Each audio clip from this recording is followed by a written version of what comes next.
इस प्रातःकालीन कक्षा में श्रवण करेंगे श्रीमद् भागवतम के अंतर्गत प्रथम स्कंद और आज से प्रारंभ होगा 16 नंबर चैप्टर अध्याय 16।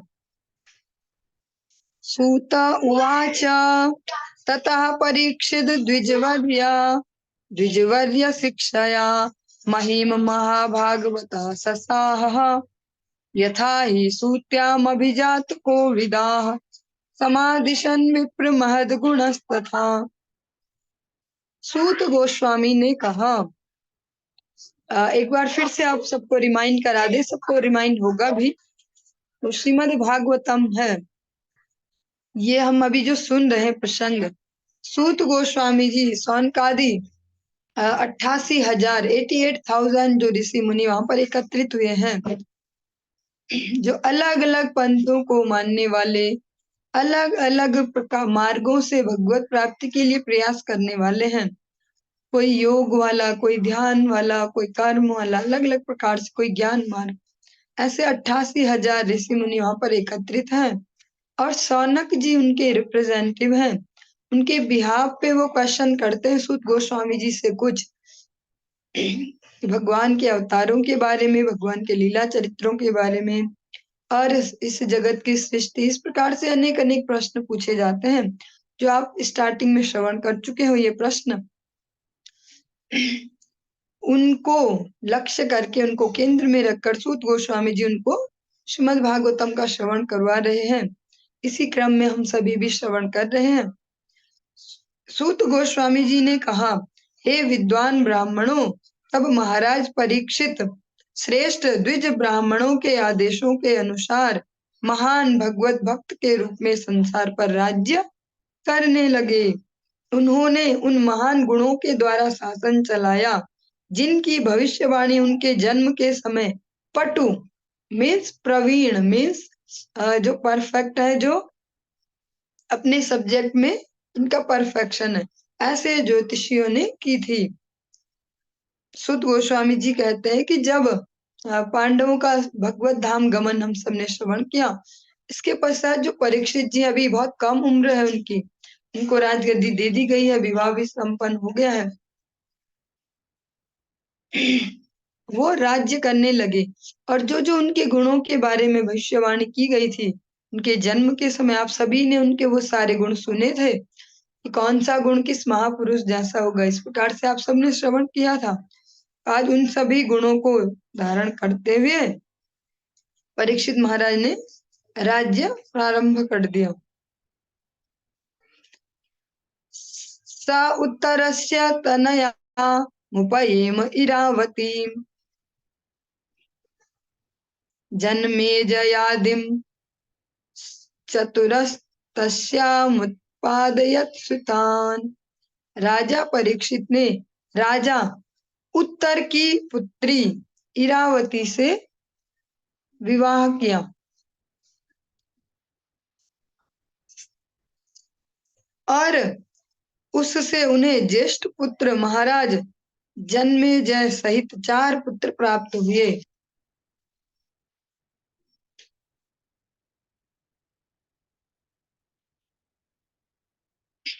परीक्षित महाराज का विवाह होता है इरावती जी से और उनके 4 पुत्र जन्म लेते हैं। आजहाराश्वमेधान स्त्रीन गंगायां भूरि दक्षिणान शारदतम गुरुं कृत्वा देवा यत्राक्षिगोचराः। महाराज परीक्षित ने कृपाचार्य को अपना गुरु चुनने के बाद गंगा के तट पर 3 अश्वमेध यज्ञ किए। इन्हें आगंतुकों एवं निमंत्रितों को पर्याप्त दक्षिणा देकर संपन्न किया गया। इन यज्ञों में सामान्य लोग भी देवताओं का दर्शन पा सके। जो ये श्लोक है ये हमें काफी सारी जानकारी भी देता और प्रेरणा भी। जो परीक्षित महाराज है उन्होंने कृपाचार्य को अपना गुरु ग्रहण किया और गंगा जी के तट पर 3 अश्वमेध यज्ञ किए। अपने धन को कहाँ लगाया? भगवत प्रसन्नता के कार्यों में। इसके बदले वो ऐसा भी तो कर सकते थे, 3 बड़े-बड़े ऐसे फंक्शन करवाते या कुछ भी सांस्कृतिक प्रोग्राम करवाते, कुछ नृत्य गान, ऐसा खाना पीना, वो सब न करके उन्होंने भगवान की प्रसन्नता के लिए, यज्ञ पुरुष नारायण की प्रसन्नता के लिए अश्वमेध यज्ञ करवाए और इनमें जो भी आए उनको संतुष्ट करके भेजा। क्योंकि कोई भी हम आयोजन करते हैं तो उसमें अगर जिनको हमने स्वयं से निमंत्रित किया है तो अगर वो संतुष्ट होकर न जाए तो कार्यक्रम का उचित लाभ और यश प्राप्त नहीं होता। इसी को लेकर एक सेवा अपराध भी है। आप सबने शायद श्रवण किया भी होगा, जहाँ सेवा अपराधों की, नाम अपराधों की बात आती है, नए भक्तों को ज्यादातर बताए नहीं जाते क्योंकि स्टार्टिंग में उन्हें लगेगा क्या क्या चल रहा है। सेवा अपराधों में एक सेवा अपराध ये भी आता है कि बहुत बड़े बड़े प्रोग्राम्स ऑर्गेनाइज करवाना, जैसे जिसमें बहुत सारे लोगों को हम निमंत्रित करें, खाना पीना और ये सब कुछ हो, इसलिए मना किया जाता है कि कोई ना कोई तो उसमें असंतुष्ट हो सकता है। और अगर हम बड़े लेवल पर कुछ करना चाहते हैं तो कुछ ना कुछ फिर भगवत सेवा में भी त्रुटियां होंगी।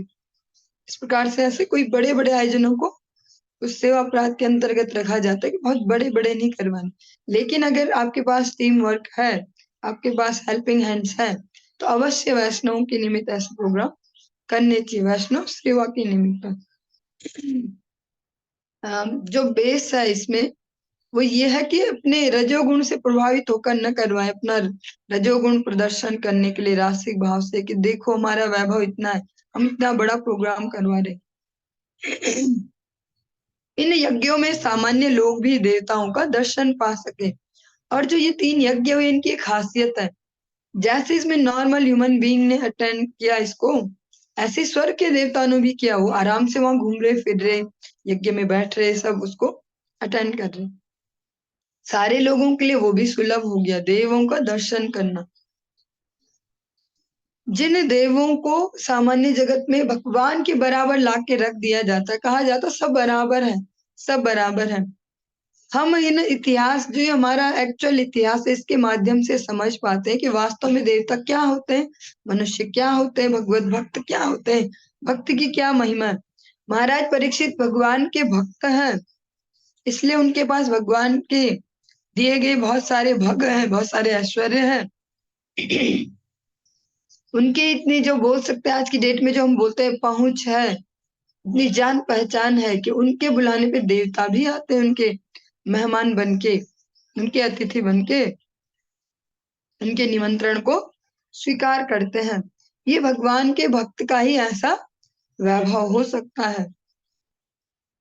भगवान के भक्त जिस कार्य को भी करेंगे, जिन लोगों के भी संपर्क में जाएंगे, सबको संतुष्टि प्रदान करेंगे, क्योंकि ये सारे देवता उनसे डर कर तो नहीं आ रहे हैं, उनके मृदु व्यवहार से और उनके आचरण के बल पर, उनकी भगवत भक्ति के से प्रभावित होकर उनके कार्यक्रम में आए। निजग्राह जरावीरः कलिं दिग्विजये क्वचित् नृपलिंगधरं शूद्रं घ्नन्तं गोमिथुनं पदा। एक बार जब महाराज परीक्षित विश्व दिग्विजय करने निकले तो उन्होंने देखा कि कलयुग का स्वामी, जो शूद्र से भी निम्न था, राजा का वेश धारण करके गाय तथा बैल की जोड़ी के पांवों पर प्रहार कर रहा था। राजा परीक्षित ने उसे पर्याप्त दंड देने के लिए तुरंत पकड़ लिया। ये प्रसंग तो आप सभी ने बार बार श्रवण किया ही है। सौनक उवाच कस्य हेतोर्निजग्राह कलिं दिग्विजये नृपः नृदेव चिन्ह धृक्शूद्र को अशौ गाम यः पादहनत तत्कथ्यतां महाभाग यदि कृष्ण कथाश्रयम्। सौनक ऋषि ने पूछा, महाराज परीक्षित ने उसे केवल दंड क्यों दिया, जबकि वह शूद्रों में भी अधम था उसने राजा का वेश बना रखा था तथा गाय के चरणों पर प्रहार किया था। ये सब घटनाएं यदि भगवान कृष्ण की कथा से संबंधित हों तो कृपया इनका वर्णन करो। जो सुनने वाले हैं वो भी एक्टिवली अटेंटिवली सुन रहे हैं उसको, वो इस प्रकार नहीं सुन रहे कि ये कोई प्रथा है। भागवत कथा होती है, कोई बुलाते हैं तो जाना पड़ता है उन्हें मुंह दिखाने के लिए कि हम भी आए थे आपके यहाँ कथा में, और जाना पड़ता है कि बस कथा में आए हैं हम। इस प्रकार से नहीं, ये सब ऐसे हैं कि जो अटेंटिवली सुन रहे हैं, परिप्रश्नेन से हो या साथ साथ परिप्रश्न भी कर रहे हैं, मीन्स उनको समझ में भी आ रहा है, वो समझ भी पा रहे हैं विषय वस्तु को जो सब्जेक्ट है, और उसके अनुकूल विनम्रता पूर्वक प्रश्न भी कर पा रहे। सौनक जी पूछते हैं कि महाराज जो परीक्षित है केवल थोड़ा सा दंड ही क्यों दिया उन्होंने उसे, और अगर ये जो सब आप बातें बता रहे हो कि वो शूद्रों में भी अधम है, राजा का वेश बना के घूमता है और गाय के चरणों पर प्रहार करता है, अगर ये सारी घटनाएं भगवान कृष्ण से रिलेटेड हैं तो आप हमें इनको विस्तार से समझाइए। बदल रखा हूं। अथवास्य पदाम्भोज मकरंद लिहाम सताम किमन्ये रसदाला रायुषो यत् सदव्ययः। भगवान के भक्त भगवान के चरण कमलों से प्राप्त मधु के चाटने के आदि हैं। उन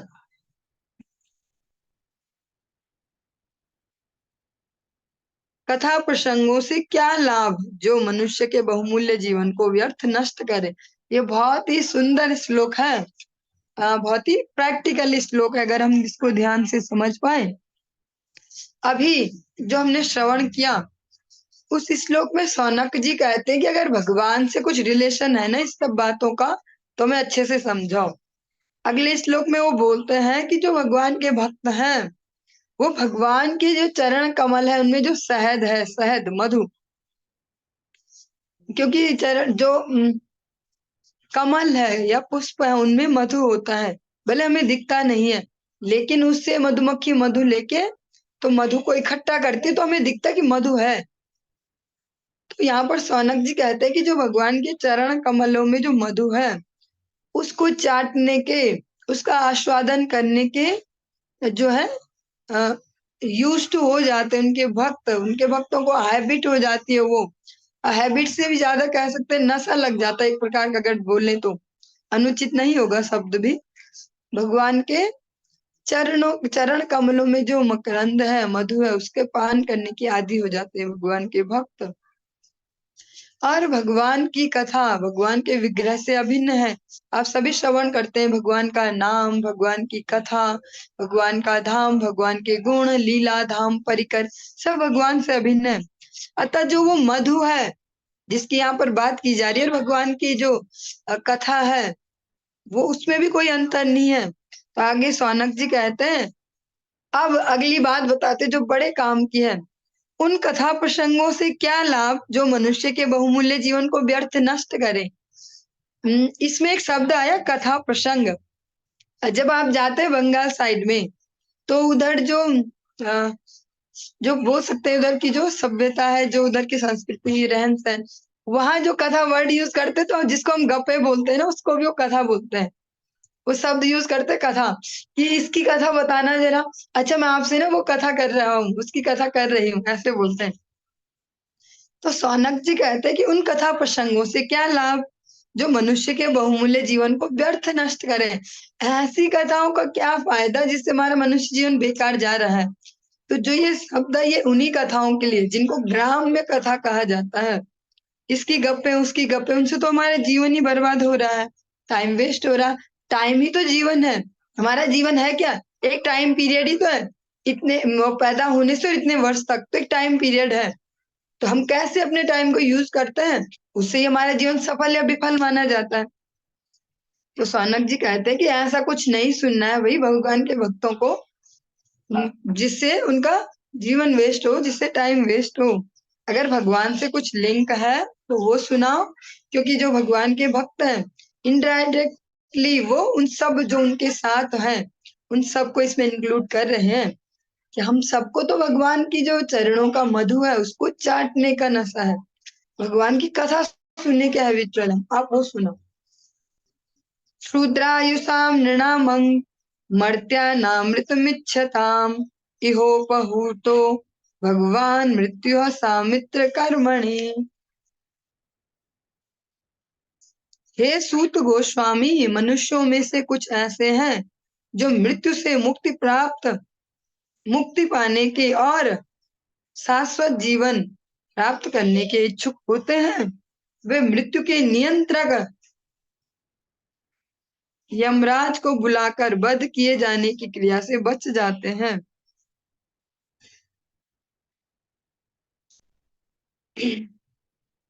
हे सूत गोस्वामी, मनुष्यों में से कुछ ऐसे हैं जो मृत्यु से मुक्ति पाने के और शाश्वत जीवन प्राप्त करने के इच्छुक होते हैं। सौनक जी स्पष्ट कहते हैं कि मनुष्यों की एक कैटेगरी ऐसी भी है जो नॉर्मली जिनकी रुचि है संसार बंधन से छूटने की और जो शाश्वत जीवन है उसको प्राप्त करने की। तो जो उनकी ये नॉर्मल रुचि है ना, नेचुरल जो रुचि है भगवत चरणों की ओर, इससे क्या होता है, वो उस अननेचुरल डेथ से बच जाते हैं। और मीन्स जिसको बोलेंगे भय भय जनित या भय जिसमें इंक्लूडेड है कि भैया जबरदस्ती हमको मार दिया जाएगा, यमराज जी आएंगे, दंड देंगे और हम मारे जाएंगे, वो उससे बच जाते हैं क्योंकि वो भगवान के चरणों में अपनी जो चित्त वृत्ति है उसको स्थापित करते हैं। जिस प्रकार से आपने अनेक अनेक भक्तों के प्रसंग में सुना और रिसेंटली आपने सुना पांडवों का चरित्र, तो क्या वो उस डर में थे कि अब यमराज जी आएंगे हमें मारेंगे? वो तो खुद से ही चले गए भगवत धाम की ओर। न कश्चिन्म्रियते तावद् यावदास्त इहान्तकः एतदर्थं हि भगवानाहुतः परमर्षिभिः अहो नृलोके पीयेत हरिलीलामृतं वचः। जब तक सबों की मृत्यु के कारण यमराज यहाँ पर उपस्थित हैं, तब तक किसी की मृत्यु नहीं होगी। ऋषियों ने मृत्यु के नियंत्रक यमराज को आमंत्रित किया है, जो भगवान के प्रतिनिधि हैं। उनकी पकड़ में आने वाले सारे जीवों को भगवान की दिव्य लीलाओं की वार्ता के रूप में मृत्यु रहित अमृत का श्रवण करने का लाभ उठाना चाहिए।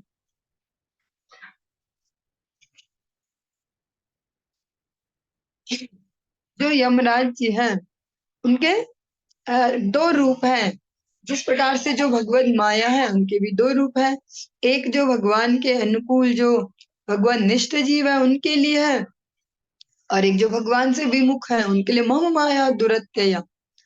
ऐसे ही जो यमराज जी उनके भी दो रूप है। जो पापी तापी जो ऐसे लोग हैं जो अन्यों को कष्ट देते हैं, जीवन को व्यर्थ में गंवाते हैं भगवत विमुख आचरण में, उनके लिए यमराज जी का भयंकर वाला यमराज रूप है। और जो भक्त है उनके लिए वो धर्मराज रूप से एक बहुत ही सरल सुंदर वैष्णव के रूप में है। जब बात आती है द्वादश महाजन की कि इनका आप अनुगमन कीजिए, इनका अनुसरण कीजिए, उनमें से यमदेव भी आते हैं। तो उनका केवल एक यही रूप नहीं है कि वो भयानक वाला जिनसे सब डरते हैं, उनका एक रूप एक सुंदर सरल वैष्णव का भी है। और सौनक जी जिस प्रकार से कह रहे हैं उसपे स्पष्ट होता है कि यमराज जी को भी निमंत्रण दिया गया, आप भी यहाँ पर कथा श्रवण कीजिए। उनकी पकड़ में आने वाले सारे जीवों को और जिनको भी भय लगता है यमराज जी से, उन्हें क्या करना चाहिए, भगवान की दिव्य लीलाओं की इस वार्ता के रूप में भगवान का जो कथामृत है, सरल भाषा में बोले, ज्यादा घुमाते हुए ना बोला जाए, अगर जो भगवान का कथामृत है उसको पान करना चाहिए। क्योंकि अमृत से ही तो अभय प्राप्त होता है, अमृत तो प्राप्त होता है। जो जो फिजिकल जिसको अमृत बोला जाता है कि देवताओं ने पान किया समुद्र मंथन से जो मिला, वो केवल उन्हें इस मृत्यु से बचाएगा। मृत्यु से भी कैसे बचाएगा? ऐसा नहीं बचाएगा कि हमेशा हमेशा के लिए अमर हो गए, कि प्रलय में भी अप्रवाहित रहेंगे, ऐसा नहीं होता। बस एक लॉन्ग टाइम पीरियड हो जाता है जिसको हम इमेजिन नहीं कर पाते, तो अमरत्व बोलते हैं। लेकिन वो दुखों से निवृत्त नहीं होते उस अमृत को पी के। उनको भी कष्ट होता है, उनको भी विषाद होता है, उनको भी ईर्ष्या होती है, क्रोध होता है, सब होता है। लेकिन यहाँ पर बात आई है भगवान के कथामृत की। ये क्या करता है, हमेशा हमेशा के लिए जीवात्मा को अमरत्व देता है। ये भगवान का कथामृत उसे बता देता है कि तुम ये शरीर नहीं हो। डर तभी तक तो है जब तक हम इस देह में देहाभिमान करके बैठे। जब हम समझ जाएं ममैव वांशो जीव लोके जीव भूता सनातना जीवेर स्वरूपाय कृष्णेर नित्यदास, जो ये समझ पाएगा वो कभी भी भयग्रस्त नहीं होगा, तो अमरत्व को प्राप्त हो गया। जो ब्रज गोपियां हैं, जो आध्यात्म के सर्वोच्च शिखर पर विराजित हैं, जो भी परमहंस हो जाते हैं, जो भी महापुरुष, वो करते हैं गोपियों की भक्ति। अ, जो गुरुदेव का ये 25वां संन्यास उत्सव चल रहा है, 25 वर्ष पूर्ति में, इसमें भी अनेक अनेक संत, अनेक अनेक गौड़ीय संस्थाओं के आचार्य गण, आचार्य वर्ग वहां पर उपस्थित है। वे सब हरि कथामृत वहां पर वर्षण कर रहे हैं। वो भी जब चर्चा, उनकी एक दिन की चर्चा में ये कंक्लूजन था, हम सबके जीवन का लक्ष्य क्या है कि जो ब्रज गोपियां हैं उनके दासों के दासों के दासों में कहीं अपना नाम लिखवा लेना, उनकी सेवा में लगना। जो नाम लिखवा लेना नहीं, जैसे हम सुनते हैं कहीं लिख ली जो मेरो नाम, अ, अष्ट सखिन में कोटि गोपिनी, इस प्रकार से हिंदी कीर्तन सुनते हैं। नाम लिखवाना इम्पोर्टेंट नहीं है, उसको करना, उस सेवा को करना, अपने जीवन में उतारना, वो इम्पोर्टेंट है। तो ऐसे सर्वोच्च शिखर पर अध्यात्म के जो विराजित है, भक्ति के सर्वोच्च शिखर पर ब्रज गोपियां, उनमें भी सर्वश्रेष्ठ श्रीमती राधिका रानी, उनके अनुगत्य में जब ब्रज गोपियां अपने हृदय के गहराई में छुपे हुए भाव को गाती हैं, तो वो इसी को, जो भगवान का जो कथामृत है, इसकी महिमा को गान करती हैं। तव कथामृतम तप्त जीवनम कविभिरीडितम कल्मषापहम् श्रवणमङ्गलम् श्रीमदाततं भुवि गृह्णन्ति ते भूरिदा जना। जो ये भगवान का कथामृत है, जिसका यहाँ पर स्वनक जी वर्णन कर रहे हैं, ब्रज गोपियां कहती है कि तब कथामृतम तप्त जीवनम, मारे जो तपते हुए जीवन है, इनके लिए आपकी कथा जो है क्या है, अमृत की वर्षा के समान है।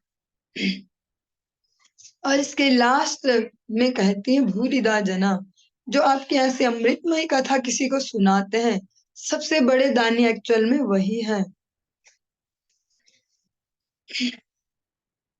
इसमें एक प्रसंग और थोड़ा सा ऐड कर सकते हैं। जब श्रीमन महाप्रभु जगन्नाथपुरी धाम में हैं और उद्यान में वहां पर विश्राम कर रहे हैं, भगवान के विरह को अनुभव कर रहे हैं, राजा प्रताप रुद्र, जिनको भगवान का डायरेक्ट पास जाने की अनुमति नहीं है, क्योंकि महाप्रभु सन्यास लीला कर रहे हैं और सन्यास के भी कठोरतम जो उच्चतम नियम है उनको पालन कर रहे हैं। हमारे जो गुरु वर्ग हैं, वैष्णव जन हैं, हम सब पे दया करके बहुत ही सरलता से हम सबके बीच रहकर, हम सबके अनुकूल आचरण करके, इस प्रकार से हम सबको इजी फील करा के अपने सन्यास धर्म को भी पालन करते, हम सबको भगवत भक्ति में लगाते हैं। महाप्रभु का जो सन्यास धर्म बड़ा कठोर था, महाप्रभु ने बहुत कठोरता से सन्यास के नियमों का पालन किया। राजा का दर्शन कभी नहीं करेंगे, स्त्री दर्शन कभी नहीं करेंगे, इस प्रकार से अन्य अन्य बहुत सारे इनके नियम हैं। सैया पर शयन नहीं करेंगे, ऐसे अनेक अनेक कठोर नियम हैं। ऐसे एक नियम के चलते राजा प्रताप रुद्र का डायरेक्ट दर्शन नहीं कर सकते, लेकिन वैष्णव जनों ने उनको ट्रिक बताई। कृष्ण भक्त बड़ चतुर, उनको ट्रिक बताई महाप्रभु की प्रसन्नता के लिए। महाप्रभु जब वहां पर विश्राम कर रहे हैं उद्यान में, राजा प्रताप रुद्र इसी श्लोक को उनको सुनाते हैं जो आपने भी श्रवण किया, तव कथा अमृतम। दूर से इसको उच्चारण करते हैं। महाप्रभु के कानों में जाता, बड़े प्रसन्न हो जाते हैं। महाप्रभु बोल उठते, अपने हृदय के उद्गार को निकालते हैं, भूरिदा जना, इस प्रकार से कहते हैं। अभी समय की भी मर्यादा है और इतना अधिकार भी प्राप्त नहीं है कि महाप्रभु के उस भाव को एक्सप्लेन कर पाए, इसलिए इसको इन्हीं शब्दों के साथ इसको यहाँ पर विराम देंगे। मंदस्य मंद प्रज्ञस्य वयो मंदायुष्वे युष्वे वे निद्राया ह्रियते नक्तम दिवा च व्यर्थ कर्म भी। अल्प बुद्धि तथा कम आयु वाले, अल्प बुद्धि तथा कम आयु वाले आलसी मनुष्य रात को सोने में और तथा दिन को व्यर्थ के कामों में बिता देते हैं। ये हम सभी की स्थिति, हम सभी की ना भी बोला जाए तो मेरी तो कम से कम है ही। बहुत अच्छे से इसमें एक्सप्लेन किया गया है। भक्ति विनोद ठाकुर जी इसको ही बहुत सरलता से और सरल करके कहते हैं। मीछे निदावसे गेला रे राती दिवस शरीर साजे। इसमें तो बोला गया दिन को व्यर्थ के कामों में बिताते हैं। भक्तिविनोद ठाकुर जी प्रैक्टिकल हैं, तत्कालीन समय की परिस्थितियों को जानते, तो वो ये नहीं बोल रहे व्यर्थ के कामों में, बोलते दिवस शरीर साजे, श्रृंगार में बिता देते हैं। हेयर स्टाइल ऐसी बनानी, अब ये करो, अब वो करो, थोड़ा ऐसा कर लो, थोड़ा कपड़ों की ऐसी सेटिंग, थोड़े ये वाले कपड़े ठीक से चूज करो, नए कपड़े खरीद के लाओ, कुछ ऐसा करो, कुछ वैसा करो। दिवस शरीर साजे, बहुत ही सुंदर श्लोक है। अल्प बुद्धि तथा कम आयु वाले आलसी मनुष्य, ये स्पष्ट बोला जाए तो ये कलयुग के जीवों के लिए बोला गया है, क्योंकि जो ये लक्षण है ये अन्य युगों में नहीं थे। ना अल्प बुद्धि वाले होते थे, ना कम आयु वाले, ना आलसी होते थे। ये सारे के सारे जो लक्षण है इसी श्रीमद् भागवतम में जब महात्म्य में हम श्रवण करते हैं, मंदा सुमंदा मंद मतयो, कलयुग के जीवों के ये लक्षण है। सौनक जी उस समय में भी ये बता सकते हैं कि वो सारी रात गुजारेंगे सोने में। भैया अच्छे अच्छे लोग भी हमें अच्छी अच्छी सलाह देंगे, अरे 8 घंटे तो मिनिमम सोना ही चाहिए। कोई बोलेगा 10 घंटे की नींद, बुलाएंगे किसी जो बोल सकते हैं सो कॉल्ड डॉक्टर्स को, या अलग अलग प्रकार के जो विद्वान सो कॉल्ड इंटेलेक्चुअल लोग बताएंगे, अरे मिनिमम 8 घंटे सोना बहुत जरूरी है अगर आपको स्वस्थ रहना है। 7 घंटे से तो कम तो है ही नहीं, फिर 7 घंटे लास्ट लिमिट है। तो ऐसे में भक्ति विनोद ठाकुर जी और ये सौनक जी कहते हैं सारी रात जाती है सोने में, और हमें लगता है केवल बोला जाता है 8 घंटे सो 7 घंटे, उस 8 घंटे 7 घंटे के लिए हम 2-2 घंटे एक्स्ट्रा भी तो लेते हैं, सोने की तैयारी में लेते हैं, उठने के बाद एक्टिव होने तक में, तो वो सब सोने में ही आ जाता है। तो सारी रात जाती है सोने में और दिन भर फालतू के कामों में। तो अभी अभी हम चर्चा कर रहे थे गुरुदेव के संन्यास उत्सव में आए हुए आचार्य गणों की।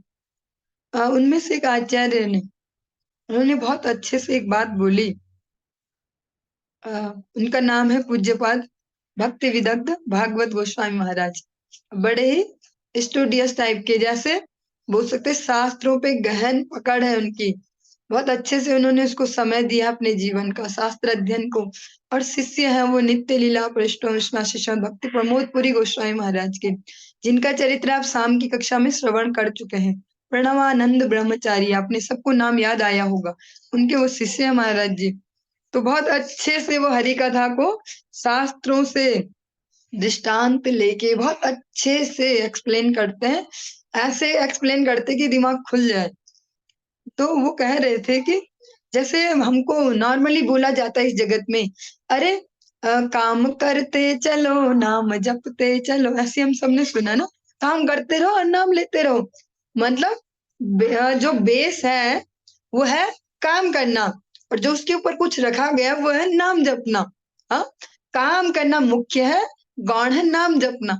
लेकिन उन्होंने बोला कि भगवान ने ऐसा नहीं बोला, और ना ये प्रोसेस है, आचार्य गणों ने इसका अनुमोदन नहीं किया। वास्तविक प्रोसेस क्या है? मां मनुष्मर युद्ध चा, भगवान स्वयं अर्जुन को कहते मां मनुष्मर युद्ध चा, ये नहीं बोलते युद्ध मां मनुष्मर चा। बेसिक है नाम स्मरण, और उसके ऊपर से थोड़ा बहुत हो जाए तो काम। और हम सबके जीवन का क्या फॉर्मूला है? हम सभी के इंक्लूडेड मी, हमारा फॉर्मूला है कि काम करते चलो, नाम जपते चलो। मतलब हमारा मेन है कामों को निपटाना, अपने सारे काम जो हमें भी पता कभी पूरे नहीं होते, पर हमारा फोकस कामों पे है। और जो सेकेंडरी है वो है नाम जप या भगवान का स्मरण, भगवान की सेवा। तो इसी प्रकार से यह है कि दिन को व्यर्थ के कामों में बिता देते हैं। ये हम सभी की स्थिति यहाँ पर सौनक जी कह रहे हैं। आज संडे प्रोग्राम भी होगा, तो आज की इस चर्चा को यहीं पर ही विराम देंगे। हरे कृष्ण।